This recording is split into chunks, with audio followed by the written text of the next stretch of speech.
Welcome everyone, welcome to investor काज YouTube channel. So आज का ये वीडियो लर्निंग वीडियो होगा। यहाँ पर हम आज एक नए कॉन्सेप्ट को सीखेंगे, एक नए कॉन्सेप्ट को जानेंगे। कुछ की पॉइंट है, तो आप सभी से मेरी ये रिक्वेस्ट है कि की पॉइंट्स को नोट डाउन करके रखिएगा, पेपर लेके बैठ जाइए, की पॉइंट को नोट डाउन करिए और इसको रिलेट करने की कोशिश करें। अगर आप मार्केट में कुछ समय से है, 5 मंथ, 6 मंथ, 1 ईयर, 2 ईयर या फिर इससे भी ज़्यादा समय से है और ये चीज़ अगर आपके साथ हो रहा है तो इसको नोट डाउन करने की कोशिश करो, उन की पॉइंट्स को। ठीक है, इस टॉपिक को समझने में मुझे भी बहुत वक्त लगा था। मैंने भी यहाँ पर बहुत सारा प्रैक्टिस किया है इस चीज़ को समझने के लिए, देखने के लिए। तो इस टॉपिक को बेसिकली कहा जाता है लिक्विडिटी जनरेट करना। जब भी मैं किसी लर्निंग टॉपिक पे वीडियो बनाता हूं, मैं उसके रिगार्डिंग स्टॉक भी मेंशन करता हूं। तो आज का ये वीडियो, आज का ये टॉपिक बेसिकली स्कीपर को लेके है। यहाँ पर बहुत सारे इंपॉर्टेंट पॉइंट्स है जो आप सभी को जानना चाहिए, समझना चाहिए। क्योंकि किसी भी स्टॉक पे अगर आज के दिन 20% का अपर सर्किट लगता है तो कुछ तो ऐसा होगा उस पॉइंट पे, उस प्राइस पे, उस एरिया पे जो हम लोग यूज नहीं करते, जो सोचते नहीं है। आप लोगों को क्या लगता है, किसी भी स्टॉक पे अगर आज के दिन 20% का रिटर्न मिल रहा है, 20% का मूवमेंट आया हुआ है, तो क्यों आया हुआ होगा? कुछ तो वैल्यू होगा उस प्राइस का, कुछ तो वैल्यू होगा उस रेंज का। तो टॉपिक पे आ जाते हैं, समझने की कोशिश करते हैं।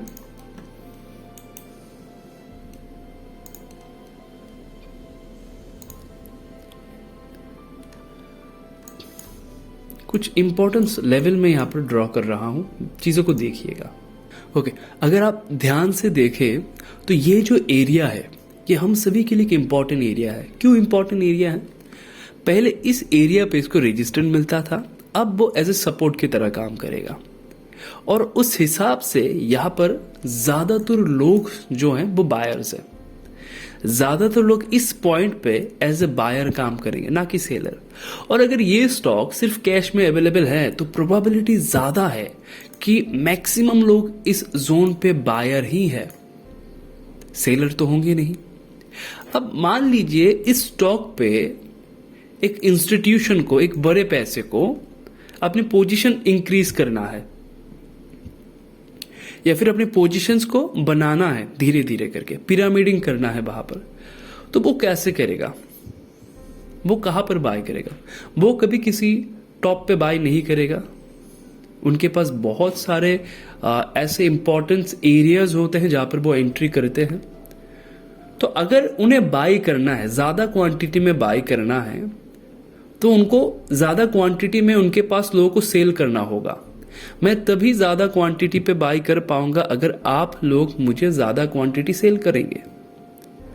तो अगर आप ध्यान से इस पॉइंट को नोट डाउन करें तो आप देखेंगे इस पॉइंट पे ज्यादातर retail trader as a buyer काम कर रहे थे, ज्यादातर रिटेल ट्रेडर।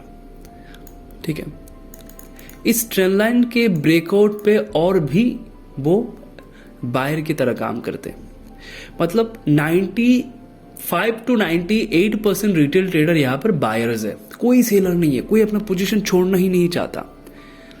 अब मुझे बाय करना है, आप बेचना नहीं चाहते, तो मैं क्या करूं? मुझे बाय करना है लेकिन आप बेचना ही नहीं चाहते, तो मैं क्या करूं ऐसे पॉइंट पे?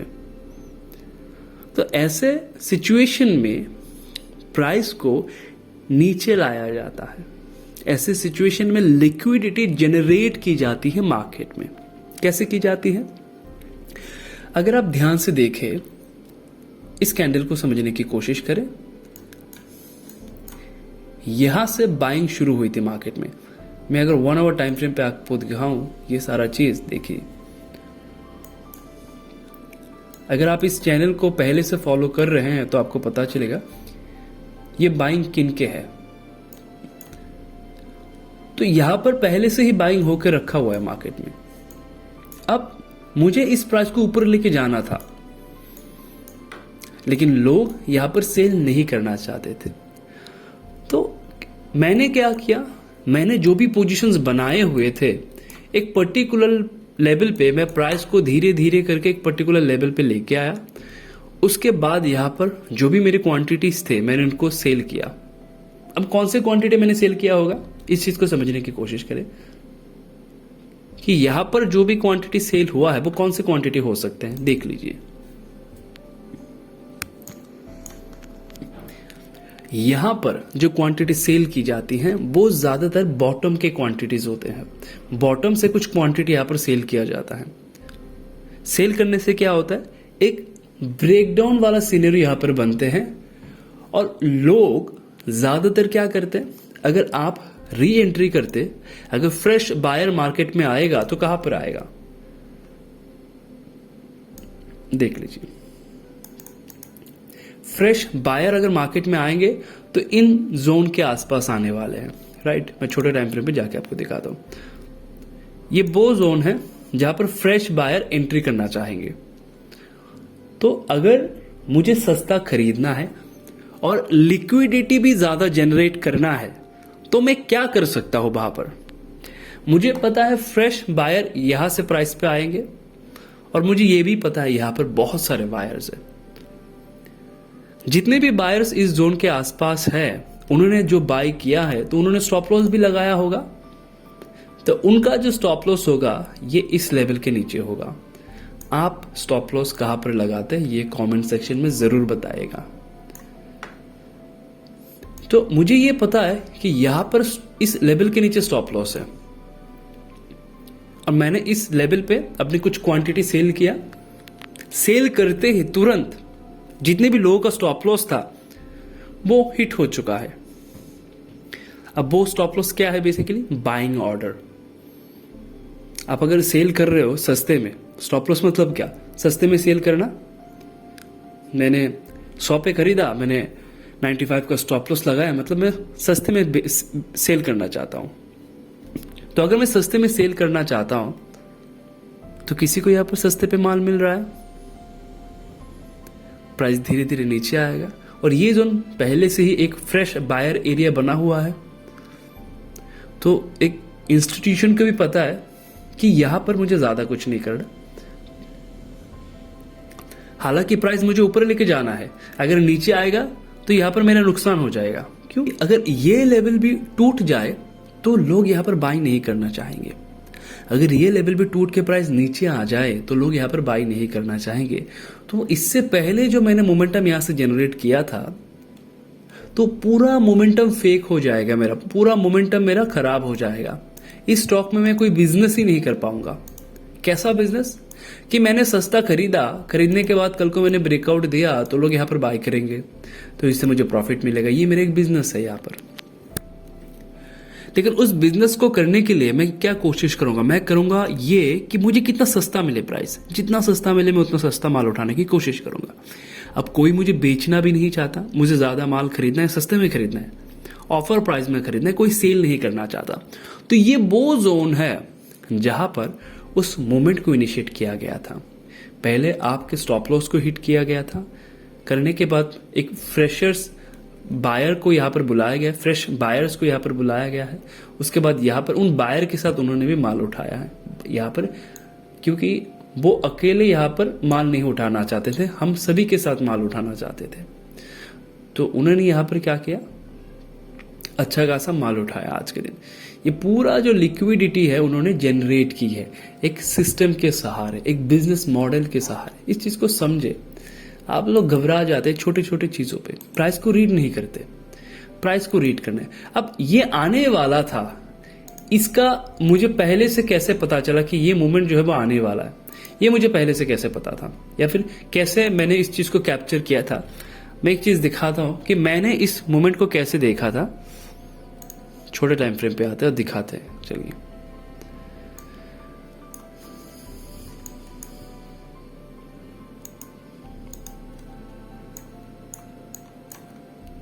ओके, ये आई थिंक 8% का फॉल था यहां पर कुछ। ये कैंडल मैं थोड़ा सा इसको मेजर कर लेता हूं।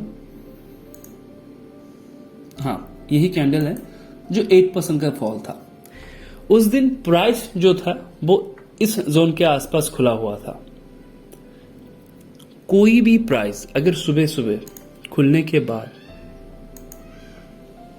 6% का रैली बना है, उसके बाद वो उस 6% से गिर के 8% नीचे आ जाए, तो इसका क्या मतलब है कि वो सबसे पहले ग्रीन था 6%, उसके बाद वो फॉल हुआ 8%। इसका क्या मतलब है कि प्राइस को ऊपर लेके जाना था लेकिन प्राइस ड्राई हो जा रहा था। इसका मतलब कि मुझे खरीद के प्राइस को ऊपर लेके जाना तो था लेकिन कोई बेचना नहीं चाहता था। तो मैंने क्या किया, मैंने सारे जितने भी स्टॉप लॉसेस है उस एरिया पे सबको मैंने हंट कर लिया। ये कैंडल स्टॉप लॉस वाला है, ये जितने भी कैंडल्स है ये सारे के सारे स्टॉप लॉसेस है। ये कैंडल देख लीजिए, ये स्टॉप लॉस कैंडल है, देख पा रहे हैं, ये स्टॉप लॉस कैंडल है। उसके बाद धीरे धीरे बाइंग हुई और मैं हमेशा एक चीज का जिक्र करता हूं, मैंने हर जगह पे इसको किया हुआ है, प्राइस को रीड करें।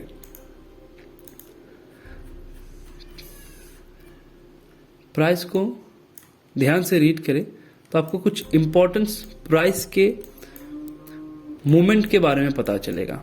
ठीक है, अगर आप देखें तो उस इंपॉर्टेंट प्राइस के मूवमेंट के बारे में आपको पता चलेगा। देख लीजिए कहां से उस मूवमेंट को इनिशिएट किया गया था। तो इस चीज को समझना होगा कि अगर कोई प्राइस, ऐसा नहीं कि हर एक स्टॉक में ऐसा चीज होने वाला है, ऐसा ही सिनेरियो बनने वाला है। आपको जो समझना है ये सिंपल सा पैटर्न, जैसे कि मैं अगर बात करूं, आपको जिस चीज पे फोकस करना है, ऐसा नहीं कि हर स्टॉक में ये आपको दिखने वाला है। अगर एक ऐसा सिंपल सा पैटर्न होता है मार्केट पे, तो ये दिमाग में रखे कि वो एक दिन में एक्टिव नहीं होगा, क्योंकि बायर के पास एक अच्छा खासा बिजनेस मॉडल है। एक बायर के पास, एक इंस्टीट्यूशन के पास अच्छा खासा बिजनेस मॉडल है। वो प्राइस को यहां से बहुत दूर लेके जा सकता है, लेकिन दूर लेके जाएगा तो उसको प्रॉफिट कहां पर होगा, वो जितना सस्ता खरीदेगा।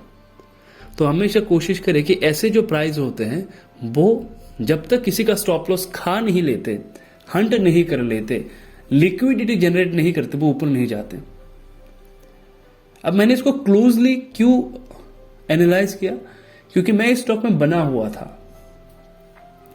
मैंने कई बार इसमें मैंने अपडेट भी दिया। मैं एक स्टॉक को कई बार रीड करता हूं, एक प्राइस को कई बार मैं रीड करता हूं। वो ही चीज यहां पर देखने को मिला। इसे कहते हैं लिक्विडिटी जनरेट करना। कई बार हम ऐसे बहुत सारे स्टॉक्स में फंस जाते हैं जहां पर लिक्विडिटी जनरेट की जा रही है और हमें लग रहा है कि वो क्रैश है, गिर गया है, ये है, वो है। नहीं, वहां पर लिक्विडिटी जनरेट की जा रही है ताकि आगे आने वाले समय में उस प्राइस को कहीं और पहुंचाया जाए। तो प्राइस को जस्ट इमेजिन दैट, मैं कुछ जैसे कि इसको मैं मंथली में दिखाता हूं कि प्राइस जब धीरे धीरे करके यहां से एक मोमेंटम बना लेगा, आप ही लोग यहाँ पर एक ट्रेंड लाइन ड्रॉ करेंगे, उसके बाद भी आप इसके ऊपर बाय करेंगे। आप ही लोग यहाँ पर एक ट्रेंड लाइन ड्रॉ करेंगे और जब प्राइस यहाँ से कुछ नीचे वगैरह आएगा तो आप ही लोग यहाँ पर बाय सेल करेंगे। तो पूरा सिस्टम अभी बाकी है, ये पूरा सीनियर अभी बाकी है, कुछ नहीं हुआ है, कुछ नहीं हुआ है, पूरा सिस्टम बाकी है। तो इस चीज को समझने की कोशिश करें, प्राइस को रीड करने की कोशिश करें, इंस्टीट्यूशन की बाइंग को देखें, प्राइस को रीड करें कि प्राइस कैसे काम करते हैं, इंस्टीट्यूशंस कैसे अपने प्रेजेंस को बनाते हैं। अगर ये टॉपिक समझने में प्रॉब्लम हो रहा है तो बार बार रिपीट करके देखें, वीडियो को बार बार रिपीट करके देखें, समझने की कोशिश करें कि एक इंस्टीट्यूशन एक पर्टिकुलर प्राइस से ही क्यों मार्केट को ऊपर लेके जा रहा है, वो क्यों बाय कर रहा है उस पर्टिकुलर प्राइस पे, उस चीज को समझे। Okay everyone, I hope video आप सभी को पसंद आया होगा।